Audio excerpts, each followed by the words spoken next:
Well, good morning, everybody. Welcome. Well, good lunchtime, I suppose. Hope you've all got your packed lunch sitting there. Just before we start, can I just check everything's working correctly? So down at the bottom of your screen, you'll see a number of different function buttons. One of those is labeled reactions. If you press that button, it gives you the option for a hands up. Can we just get you all just to pop your hands up just to show that you found those buttons, and B, of course, that you can hear and see me. That's looking good. Excellent. And then my second question, can you just pop your hands up again if you can see my screen? Brilliant. Excellent. Yep. Right, I think we were all working. So good morning. My name is Rupert Turton. I'm with ActionCOACH Business Coaching for Oakham and Kettering. And today, obviously, we're in very turbulent times. In the last year and a half, and almost 2 years now, we've been through, first of all, Brexit and the disruption that's caused to many of our businesses, and secondly, we've also had COVID, which has probably made more change to the way many of us do business than any previous event, or at least in the shortest possible time. So what I want to do today is talk to you about 11 surefire ways to triumph in business in these terms of uncertainty.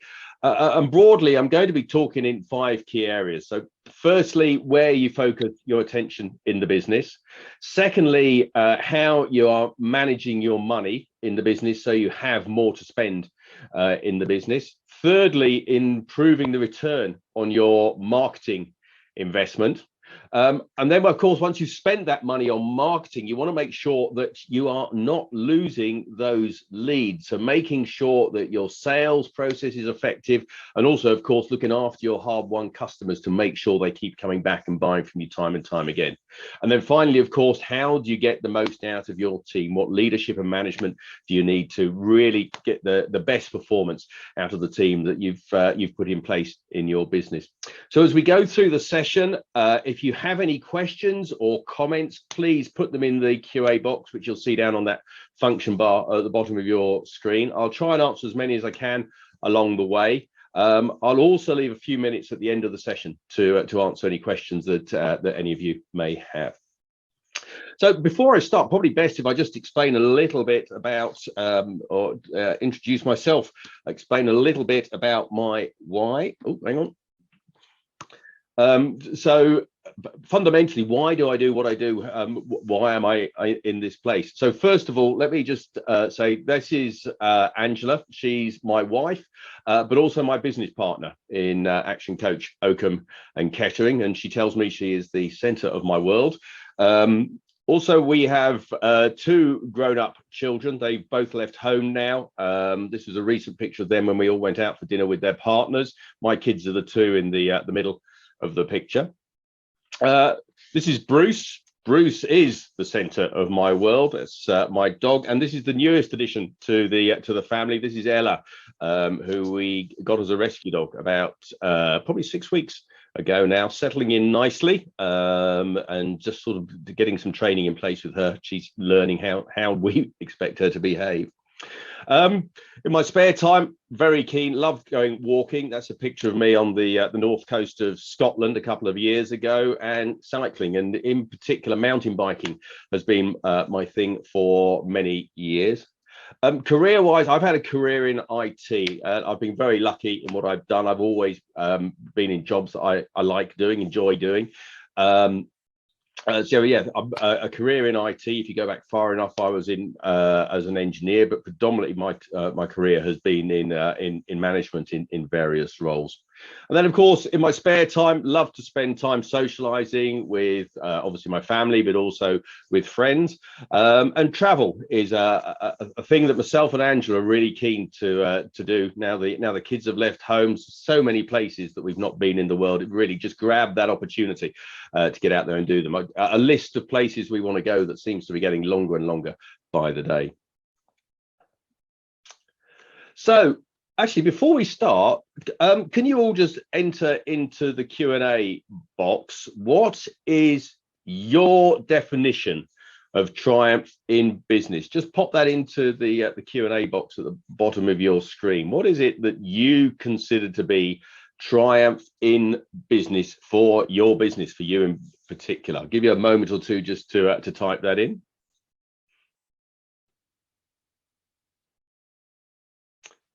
What's your definition of triumph in business? And for many of you, of course, it's going to have been surviving the last 2 years, still being profitable and able to stay in business.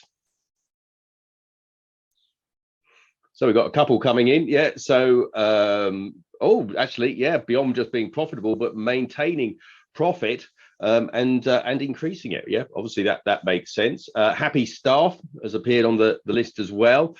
And an interesting twist, contributing something to the community. Love that. And then this will be interesting. Someone who's not started yet, but launching my business in February. So brilliant. Well done. So yeah. And work-life balance is on the list as well. So a number of different reasons, another different things that you consider to be triumph in your business, and everyone's definition is going to be different. The key thing is the things I'm going to talk about today will affect all of you, regardless of why you're in business and what you consider being triumph in your business. These are all pretty much universal and apply to any business. So first thing I'd say you need to know, number one on the list is have a clear vision of what you want your business to be. Where are you trying to get to? I suppose quick hands up, actually. If I said to you 15 years ago, a British team will win the Tour de France, how many of you would have laughed? Just pop your hands up if that's something you would have laughed at. 15 years ago, would you have laughed if you said, well, that was pretty unanimous. Excellent. Yeah. So most of you would have laughed if we said a British team was going to win the Tour de France 15 years ago. And yet here we are now. British team have won the Tour de France 7 times. And it was all down to setting a vision of where British cycling wanted to get to. Now, the first part of actually achieving your goals in business, of course, is to be honest with yourself. Oops, sorry, I've lost my mouse. Is to be honest with yourself about where you are in your business now. So first thing to ask yourself, having decided where you want to get to, is working out where you are now. And then, of course, once you've done that, you can put together a roadmap of how you're going to get from where you are today to where you want to be on the future. In as I suppose business speak, we talk about the vision, the where you want to get to with your business. We talk about the mission, which is the route that you're going to take. How are you going to achieve your vision? What does your business need to do to achieve the business, to achieve the vision that you have set for yourselves? And the next important question is, who are you going to take on the journey? Once you've decided where you're going to go, who do you need to be working with to allow you to achieve your business vision? And that's what we refer to as culture inside the business.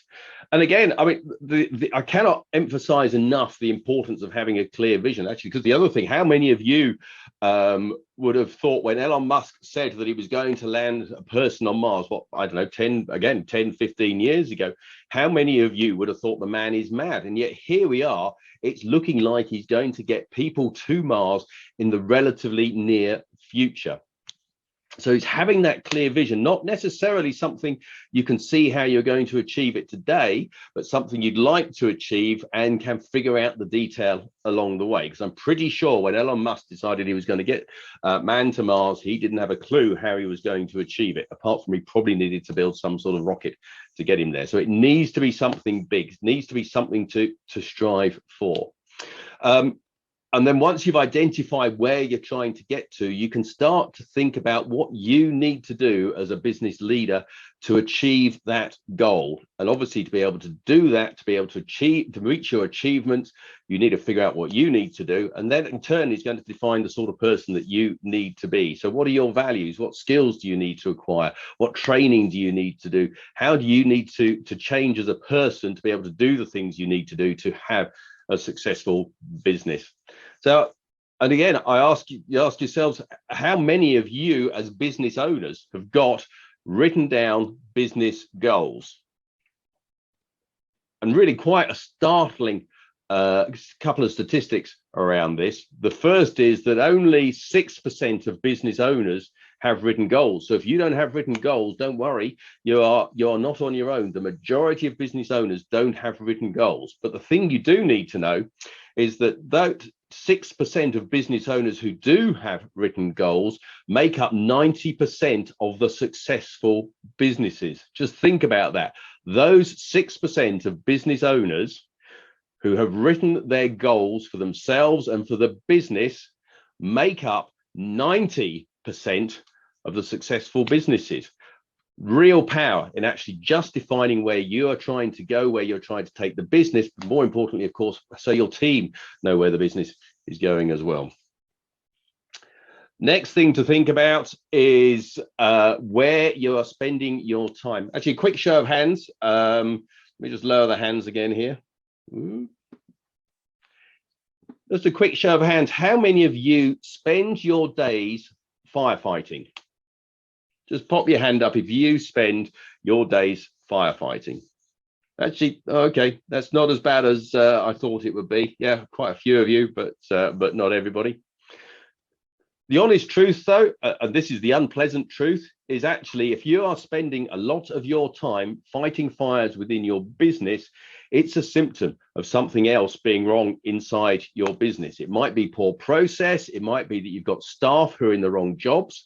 It could be a lack of clarity in your team about what is expected of them, or it could simply be it could be poor leadership inside the business. But generally, if you're spending a lot of your time fighting fires, the chances are that it's a symptom of something else being wrong in your business. And I had this in I better not give you any details, but a coaching session a couple of weeks ago where we were talking about the client's value to his business. Now, just to give you some background, this is an IT business. The client historically was an engineer, and he still loves to do the engineer. And what we were finding was that he was regularly going out and thinking he was helping his team by spending his time on going out and doing engineering. And we just long conversation. So obviously I'm abridging this a lot, but fundamentally we worked out that his value to the customer actually going out, his value to the business, actually him going out and working with the customers,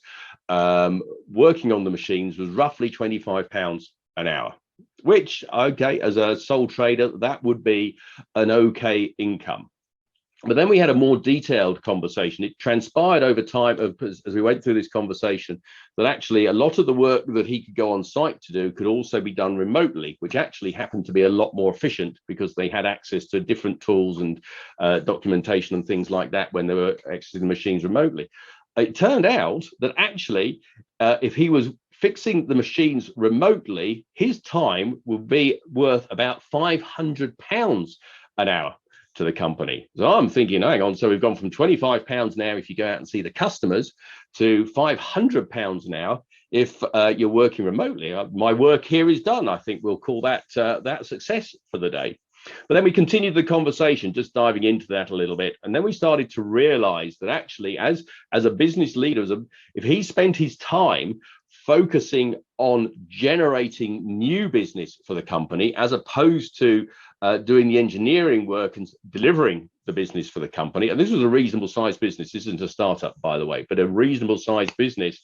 It turned out if he spent his time generating new business for the company, his time was valued at about £2,500 per hour. So we've gone from actually him doing engineering where he thought he was helping the company to actually creating new business, 100 times better return on his time in terms of the value that he was delivering to the company. So make sure you're focusing on your time on what really matters to the customer, to the company. Now then, all the accountants on the call will absolutely love this actually, but know your numbers. As a business owner, first of all, you need to know how much money is coming in to your business. Secondly, you need to know how much money is going out of your business? What are your costs? And the difference between the two, you don't need me to explain to you, is your profit. The money coming in, the money going out, what's left is the profit, the money that you can take to invest in the company, or obviously to take as dividends if that's what you want to do. And then the final thing you need to know, of course, is how much money do you have in the bank at any point in time? So one other question, that's probably pretty obvious to all of you, but the other question I'd ask you is, how much money are you lending as a business? How much money are you lending to your customers? And you're all probably sitting there going, no, we don't do that at all. But actually, what we'll find is that most businesses are inadvertently lending money to their clients, and lending that money is probably costing that business money as well. So let me just explain. We call this the cash gap. The cash gap is basically the difference between when you pay for the goods and when you receive the money from your clients. So if you run through this example, you've ordered some goods to come into your warehouse. They arrive, the product arrives at day 0. That inventory is now sitting on the shelves in your warehouse. Now, you've negotiated 30-day terms with your supplier. So actually, you don't have to pay anything for those goods until day 30, which is great. After day 30, those goods are, you've paid for those goods, they're still sitting on the shelf in your warehouse. Now, on day 60, you then sell those goods to one of your clients and ship them. So actually, the goods have now left your warehouse. You have an order. You've done some business. That's brilliant. Problem is, the customer is on 60-day terms to you, so he's not going to pay for those goods until 60 days. And let's face it, most people are going to pay on the last possible day. Everybody is going to pay on day 59. So the distance between day 30, when you've had to pay for the inventory, and day 120, when the customer has then paid you for those goods, in whatever that is. In some instances, of course, if you're a builder, it's probably materials. You've had to go out and buy bricks or timber, whatever, to complete the house. That money has left your account. But fundamentally, you have got a gap of 90 days that you are lending money to somebody else's business. And it's getting that cash gap down to the shortest time possible, which is one of the keys to freeing up more money inside your business that you can then invest to grow your business, invest in marketing or whatever's needed. If you're lending that money to your client, and particularly if you've had to take an overdraft or a loan to support that, in effect, what you're doing is paying for your client to borrow money from you. It's just ludicrous. Every business should also be monitoring their cash gap as well as all the other metrics inside the business. Any of you who've heard me speak, number 4, this will make sense to you. Any of you have heard me speak before, you'll realize that I'm a big believer there is a massive similarity between sports coaching and business coaching, and this is an action coach thing, actually. So coincidentally, we have Sean Wayne, who for those of you who don't know him, is the head coach for the England National Rugby League team.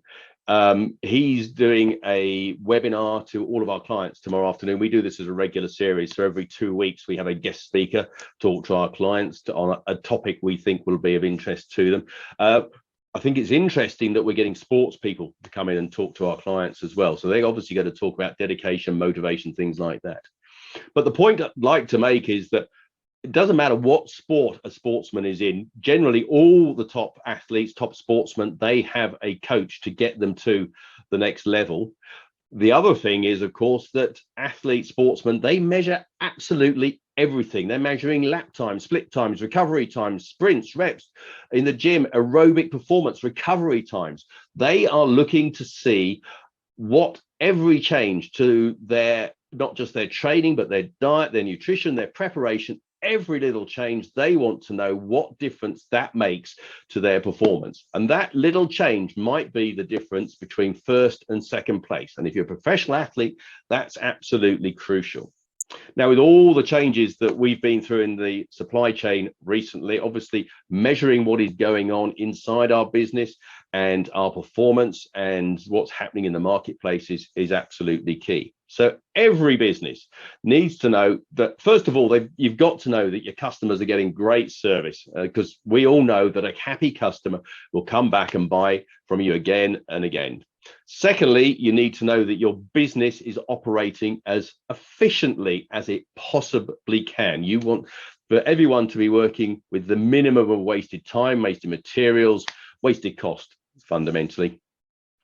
And your team need to understand how you are measuring their performance, because if you explain to them what you expect from them and how you're measuring their performance, they can then take steps to make sure they achieve that performance.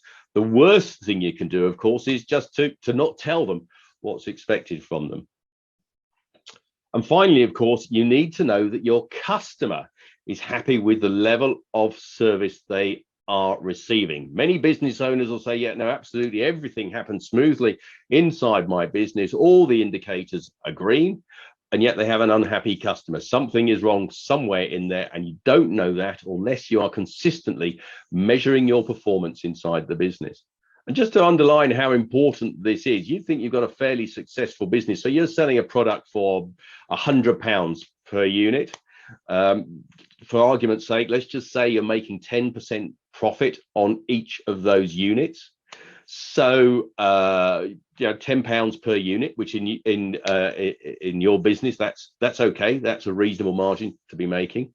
The problem you've got is that the quality of your product is low. Either where you're buying it from or your manufacturing process, you have a quality issue in the manufacturing of your product. And actually, once those products get to the field, you're experiencing a 10% failure rate. So for every unit that you ship to a client, for every 10 units that you ship to a client, one of those is going to fail. And when it fails, you have to replace it in the field. The key thing under this is, of course, is when you replace a unit in the field, first of all, you've got to pay for the replacement unit. So that's £90 you've got to spend immediately. Then you've got the costs of shipping the new unit to the customer and shipping the old unit back to your business. And somewhere in this mess, you've also got someone's time to process that replacement for your business. So suddenly that £10 you were making in profit has pretty much evaporated. So for every 10 units you're making £100 each, but the fact you have to actually ship 11 units for every 10 that you sell means that your business is probably not making a profit on that line at all. And you've got to think about that. That's the importance of measuring what's happening in your business, making sure you're maintaining the quality in your business right through the production process to when it's shipped to the clients.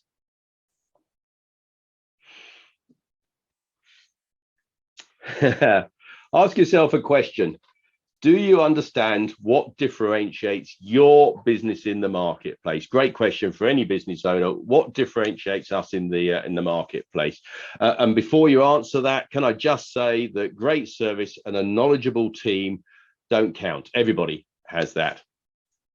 So what's differentiating your business in the marketplace? So first of all, do you know who are your customers? And more importantly, why do they buy your product or service?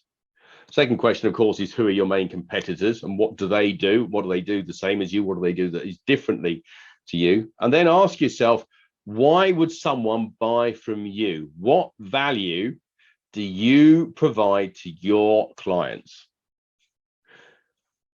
Put yourself in the customer's shoes. So actually, they don't care about you and your business. What they care about is what they receive as value to their business, what they perceive as being value to their business. And of course, how do you make sure that they are definitely going to receive that value as well? So in Action Coach terms, we're saying that we will improve a client's profitability in their business. We have to back that up. And let's face it, to be fair to our clients, if we want to go out to our business in a way that is congruent with our values, we want to treat the clients fairly. So it seems only fair that we should also guarantee their results, which is why Action Coach have the 6-month guarantee. Fundamentally, if your business isn't making the profit that we expected at the start of coaching, we will refund you the difference. That's our guarantee, because why else would you have a coach if it wasn't to make more money in your business? Next question to ask yourself is, how do people perceive your industry? So let's face it, plumbers have a really bad reputation. Just hoping there's no plumbers on the call right now. But be realistic about it. And also, what are customers' frustrations with you as a business, and also your industry? What are their frustrations? What do they see as the problems in doing business with your type of business?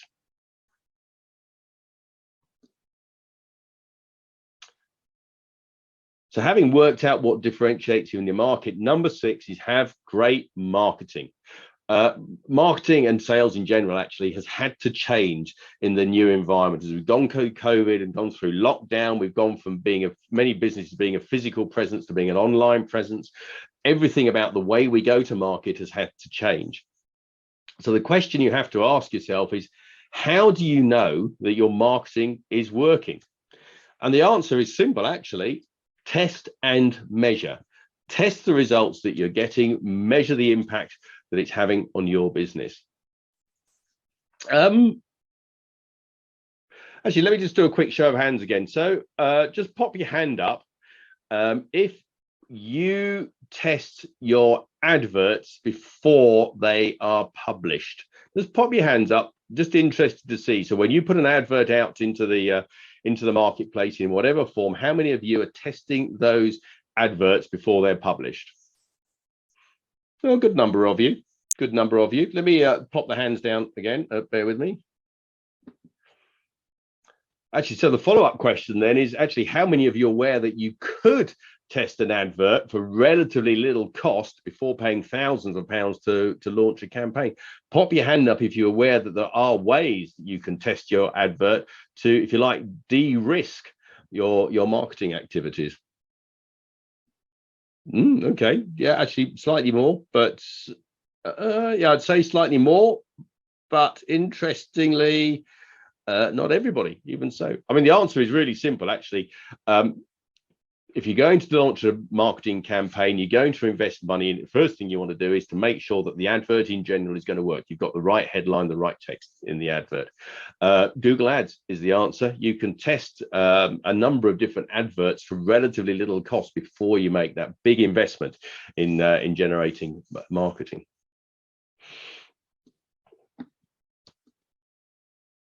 Oh, why won't that talk to me?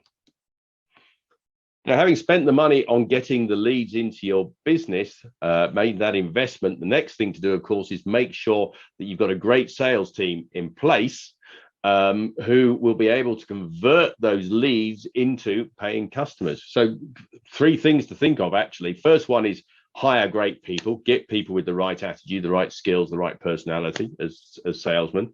Secondly, invest in their training. Make sure you have taught them how to sell. And the third thing is use scripts and checklists in your selling process, all of which will vastly improve the performance of your sales organization.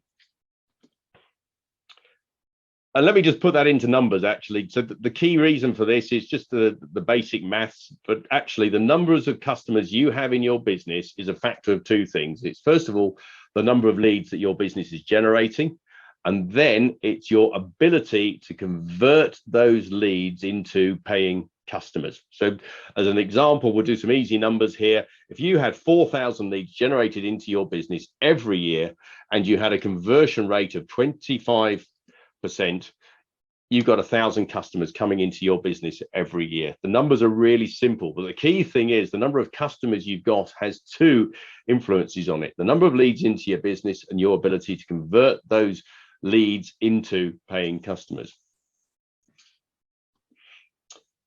And then once you've got those customers, of course, you've invested the money, you've gone to the effort of getting those customers. You want to keep them coming back to your business time and time and time again. One of the ways you're going to do that, of course, is with great service. Make sure that when they come and work with your business, they get great service. It's an enjoyable thing for them to do. And then think about reasons for them to come back as well. Give them some incentive to come back into your business, and of course keep communicating with them, keep in touch, because you need to be front of mind when they're thinking of purchasing whatever you happen to sell, whether it's a product or service, whatever it is. They need to be thinking about you when the time is right for them to buy that product. let me just put that into a little bit of perspective, and really where you're trying to target. So the ladder of loyalty, fundamentally, when you're first, right at the bottom of the ladder is a suspect. That is somebody that you as a business owner have identified as being a potential customer for your business. At that point, there's literally just a name. It could be something, depending on your business, it could be a business you've identified, or it could be somebody walking past your store on the street, not sure what it is. But a suspect is somebody that's potentially going to buy from your business, as a potential customer. Then that customer starts to engage with your business, at which point they become a prospect. At the point they start talking about buying something from you, that suspect gets promoted to be a prospect. He's still not spent any money with you, but then a number of those prospects will actually at some point spend money with your business. At this point, they become a shopper. They've brought something from you. But of course, actually what you want them to do is not buy from you once, but to buy from you multiple times. So once you've encouraged them to buy from you multiple times, they become a customer. That's really what you need. Once you've gone to the effort of getting somebody into your business to buy something from you, you want to get them coming back to you time after time after time. Easiest way to do that is to think about special offers. So the one I always like to use, if you run a restaurant, when somebody has dined with you, give them a voucher at the end of the meal for a free bottle of wine for the table next time they come to your restaurant. So think about it a little bit. That bottle of wine, if you buy a bottle of wine in a restaurant, maybe 20, 21 pounds for a bottle of wine, it's got a very high perceived value to you as a customer. But actually, what does it cost the restaurant to buy that bottle of wine? Probably £6 or £7. Very high perceived value, relatively little investment on behalf of the restaurant. And actually, the best thing is, of course, that actually, if you come back to that, if that bottle of wine does the trick in getting you back into the restaurant again for another meal, chances are you're probably going to come with somebody else. So it's either going to be your partner or maybe some friends as well. So the restaurant, for investing £3, £6, £7, is going to get probably 2 people coming and buying a meal. Potentially 4, you don't know, but actually that's £6, £7 investment has got them 4 customers back into the restaurant who may have gone somewhere else. Now, once you've got the customers coming back time and time again, you need to move them on to the next level. So actually, not just regular customers, but customers that are loyal to your business. Given the options out there, they will consistently keep coming back and buying from your business. At that point, we take them to membership level. And at this point, you need to start encouraging them to be loyal to your business, maybe with a loyalty scheme. So I suppose this is what the supermarkets do, isn't it? With the cards. So every time you buy, you get points on your card. It's what the airlines do with the frequent flyers. Have some sort of loyalty scheme in place. Think about how you're going to encourage those customers to become members. Maybe if you've got an art gallery, you'll have a special showing of a new artist one evening just for your regular customers. And then finally, you get to the advocate. So whereas a member will recommend your business if somebody asks them specifically about your type of business, an advocate is the person who will talk about your business even if they're not asked. Those are the people that you really want out there promoting your business. Those are the people that you really want to encourage. And I guess it's where Sky TV are going with their introduce a friend type service. They are looking for people to actively go out and recommend people to take Sky TV, and in return, that existing viewer gets I don't know, free Sky Sport or free movies, whatever it is. Sky are actively encouraging people to go out and promote Sky TV in the marketplace. They've got them coming back a lot. The other side of this is also encourage them to spend more with you. What can you do to get your clients to spend more with your business? The easiest one, actually, let me just ask the question. So just pop your hands up if you have increased your prices in the past year. Just pop your hands up if you've increased the prices that you are charging for your business in the past year. Okay, yeah, roughly Actually, yeah, probably about a quarter of you, I'd say, looking at that.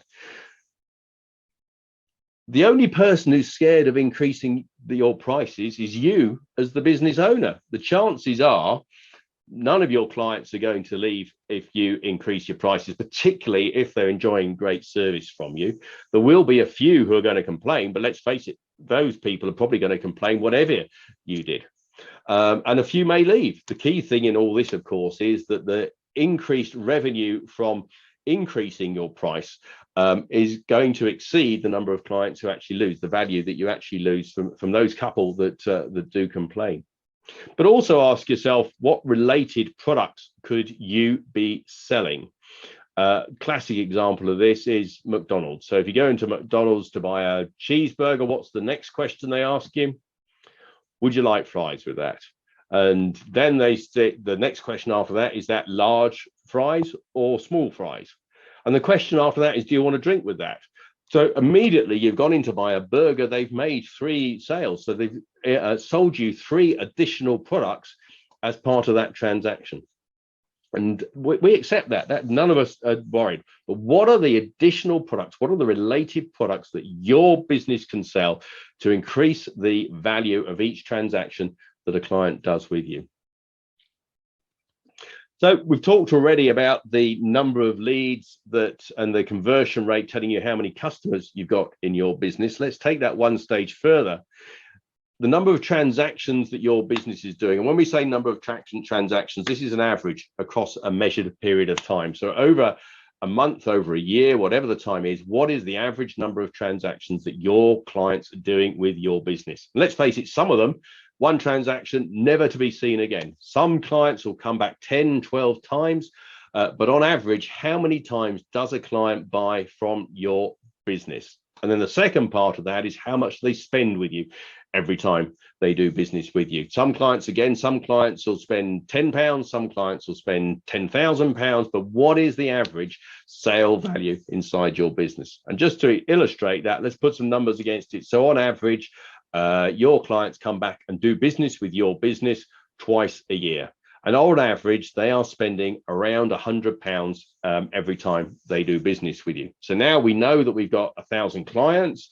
We've got them doing 2 transactions a year. On average, they're spending £100. That tells us that our revenue for the business is £200,000, reasonably healthy. That's not a bad revenue to have coming into your business, but that's how those numbers break down. And just to emphasize this again, it's the numbers in blue that we are able to influence. It's the numbers in red that are generally what a business reports. So there's multiple components that make up each of those red indicators on that screen. So take it one stage further, of course, actually what we're talking about is increasing your revenue and increasing your sales value. But actually the other thing you need to be thinking about is your cost base. So what can you do to reduce the costs inside your business? So generally when we engage with the client, we can pretty much cover our fee simply by looking at the client's cost base, reducing their cost base. And that might be as simple as them going out and getting new suppliers for things that they're buying for their product and the services that they're taking, or maybe even renegotiating with existing suppliers, which might mean that they have to move the way they do business a little bit. So maybe moving to buying more in bulk than they have done historically. And then, of course, the flip side of that is to reduce wastage in the products that you're buying and selling. So think about how you can reduce those costs inside your business. So that then gets us to a point where we've looked at the number of leads coming into the business and our conversion rate to tell us how many customers we've got. We know the number of transactions that our average client is doing with us, and on average, how much they're spending with us, and that tells us our revenue.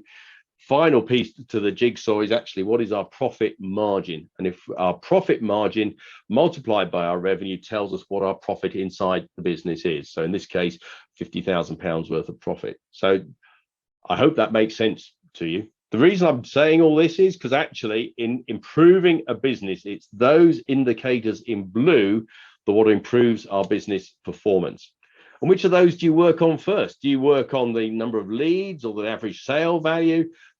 Actually, no, you work on all of them at the same time. That's how it works. You work on them in parallel. You don't go to the gym and work on your right arm 1 month and work on your left arm the other month. You do everything together. It's exactly the same in the business. You've got to work on every area of your business.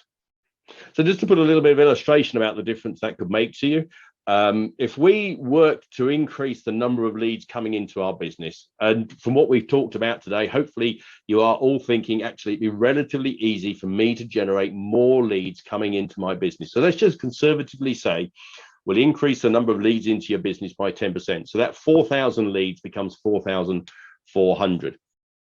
And then again, by putting in some scripts and some sales training, we improve the performance of our sales team by 10%. So taking it from 25% to 27.5%. And let's face it, that's a pretty conservative estimate of improvement in our sales ability. With the training and the scripts, it should be way in excess of a 10% improvement in your sales performance. So we've increased the number of leads by 10%. We've increased our conversion rate by 10%. Does that mean we've got a 10% increase in the number of leads or a 20% conversion increase in the number of clients that we've got? The answer actually is neither. Because it's cumulative, the number of leads that we've got coming into the business, so the number of leads is increased. And then on top of that, we include the improved conversion rate. It's not a 20% increase in the number of customers we've got. It's a 21% increase in the number of customers that we have got inside coming into our business. Now, let's just repeat that again as well. So let's look to increase the number of transactions that our client is doing with us. And I go back to the, what promotions you're running to encourage people to come back to you and do business with you time and time again. Again, conservatively, let's increase that by 10% to 2.2. And also, what are we going to do to increase the average sale value? Is that increasing our prices, or is that maybe incentives to our other related products that we can sell as an add-on? But what do we do to increase the average sale value when a client does business with us? So we've increased the number of customers we've got by 21% because of the cumulative impact of increasing the number of leads and the conversion rate. Again, same thing applies. So we've increased the number of transactions on average that a client is doing with us, and we've increased the average sale value. The cumulative effect of that is that actually it's not a 40% improvement in revenue, it's a 46% improvement in revenue that we are seeing coming into our business. Actually, a massive difference. So we've added an extra almost £93,000 to our revenue as a result of those 4 simple improvements, small improvements in those 4 areas of our business. And then as the icing on the case, we've also reduced our costs. So our profit margin has gone up by 10% as well to 27.5%. That £50,000 profit, the money in your back pocket that we had originally, has now become £80,000 profit.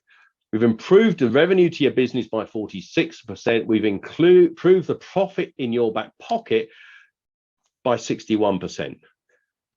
All because of those little improvements across your business. And the great thing about this is that if you do that consistently, that 10% improvement in each of those areas, year on year on year, that £50,000 worth of profit today becomes £500,000 worth of profit in 5 years' time, just by consistently focusing on those areas that matter. Got to be worth, and why I just bang on so much about knowing your numbers, monitoring the performance of your business in each of those key areas. Whenever we sit down with a new client, these are the things we get them measuring as soon as possible in the relationship, because these are the things, by focusing on these numbers, are the things that really make a difference to the performance of a business. Now, moving on from that, we've talked about improving the revenue to the business. We've talked about improving your profitability. You also need to have a highly effective team, a team that is motivated to work for you at the highest possible level. And that's really broken down into seven key areas. The first of those is strong leadership. So you and your senior management team need to demonstrate very strong leadership inside the business. The second thing is having a common goal, a common vision, a common destination for the whole business to work towards. I should be able to go into your business tomorrow, talk to any member of your staff, and they can tell me what the goal is for the business, what the goal is for their department, and how that contributes to the overall business. Next thing to think about is how you are going to work as a business, how you're going to interact with each other. So it might be the way you communicate. At Microsoft, the rule was if you had your headphones on that you weren't to be disturbed, you were trying to focus. It might be as simple as who answers the phone and how many rings it's allowed to go before somebody else picks it up. It might be as simple as if you make yourself a cup of coffee, you make coffee for everybody else in the office. I don't know what it is, but you and your business need to agree the way that you are going to work together. And in Action Coach, we refer to that as the rules of the game. Having established that, you've got to have a plan. You've got to know how you're going to get from where you are today to where you want to be in the future. So you have to have a plan of action that people understand what they are contributing to that plan. And actually, of course, it's an action plan. It has got to happen. It's no good having a plan and doing nothing with it. Next thing to think about, support risk taking. And I don't mean betting the entire company revenue on the 415 at Newmarket. What I mean is supporting your team in trying new things inside the business. Controlled risk, but trying new things to see if they can improve. The way you're doing things today may not be the best way to do things longer term. So you need to make a little changes here and there to see what difference it makes. So support risk taking inside the business. And then make sure that all of your team feel involved in what is going on. They feel involved in what's going on in their part of the business and in the greater business. Make sure you've got involvement and inclusion from every member of staff in your organization. And then support them. Support your team in being able to do the work they are hired to do. And do that through ongoing training. And that might be as simple as mentoring from another member of staff. It might be a formal training course. It might be online training. It might be coaching. It might just be as simple as them reading a book, but make sure they are getting the training they need to do the job as effectively as possible. This has become increasingly important with many of us now working with teams, probably reduced teams, and many of whom are actually working remotely. So having a great team has become increasingly more important. Part of that is you being a great leader and your ability to lead the team. And it's also your investment in yours and your management team's leadership and management skills. So think about what you need to do to have a great team. Bottom line around all of this is that it's all pinned together by great communication. Everybody needs to be communicating with everybody else. So that's the 11 ways. I give you a bonus. I said we'd have 11. We actually have 12 ways to try it. Last one is have great process. Within your business, you need to ensure that you have a consistent delivery, that you're offering great service to your clients as cost effectively as possible. So the first thing to think about is the process you have. I give you this scenario. It's your systems that run the business. And by systems, I mean processes, I mean scripts and tools and checklists, but it's your systems that run the business. Then you hire people to run those systems for you. So the systems run the business, the people then run the systems. And you think about that. So if you've got somebody on your production line who goes sick, probably COVID, the way things are, they get pinged, you need to be able to get somebody else to take over that role. If you have the systems in place to do it, that new person can simply look up this process that they are supposed to be running and pick up that role almost immediately to replace the persons that left. You do not get a blip in your production capability. And then finally, and also, of course, actually, it means you can hire less qualified people into the roles as well. So having systems in your business, absolutely essential. You need to then hire the right people to run those systems. Your job as the business leader is then to lead those people.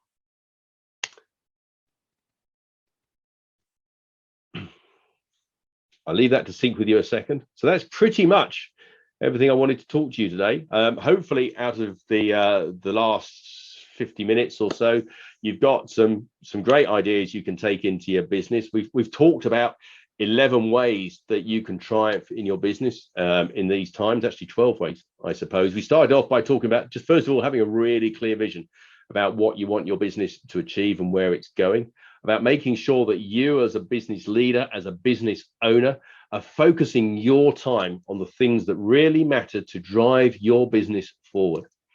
And then, of course, your ability to know what the business is doing day to day. So know your numbers, fundamentally know how much money is coming into the business, how much is going out. I've said it many times before, your finances are one of the best indicators of where your business is today and where it's going to go in the future. Your financial forecasts and budgets are one of the best descriptors of your business. Then make sure you ensure the performance of your business and make sure you're measuring it at every level. The more you measure, the more you know what is going on. And the more you know what's going on, the more you can improve it. Understand what differentiates you in the market. Think about your marketing. Why are people buying from your business? And then, of course, have you isolated why people are buying from you? Make sure they know about it. Put great marketing in place to make sure that your target audience knows what you're doing inside the business. And having generated those leads, having invested that money in getting the leads into your business, make sure you've got a great sales team in place who can convert those leads into actual sales for your business. And having gone to all that effort to win a new client, spend your time, make sure you invest in making sure those customers keep coming back and buying from you time after time after time, and think about how you can increase the money they spend with you every time they engage with your business. And then the hygiene factors underneath it, manage your cost base. Think about where the money is being spent inside your business and what you can do to minimize that expenditure. And then have a great team in place. Make sure you've hired the right people. Make sure you are leading them effectively, and that you have great process to ensure that they are delivering consistently time after time after time inside your business. So that's pretty much everything that I had to talk about today. I hope much of that has been useful to you.